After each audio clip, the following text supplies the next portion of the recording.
Field of view, or FOV, typically refers to the widest capture potential of a camera and lens. Like our discussion around mono versus stereo, FOV can apply to both cameras and how content is displayed. The diagram here shows what FOV means in relationship to a camera. To keep things simple, this image depicts the field of view for a 2D camera, but the same idea still applies to 360.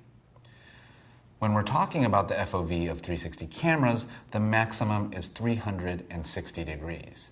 But that doesn't necessarily mean you'll use all of it. You can still also use 180 degrees, which keeps the view front-facing. One example being that you can upload VR 180 videos to YouTube today. Meanwhile, field of view also applies to how much is viewable in any given moment in a headset. This image shows the same scene at different FOVs to give a sense of what you're able to see as the field of view changes. The wider the FOV in the headset, the more immersive the overall experience will be.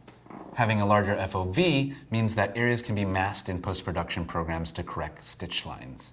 But we'll revisit that in Module 4's Advanced Techniques section.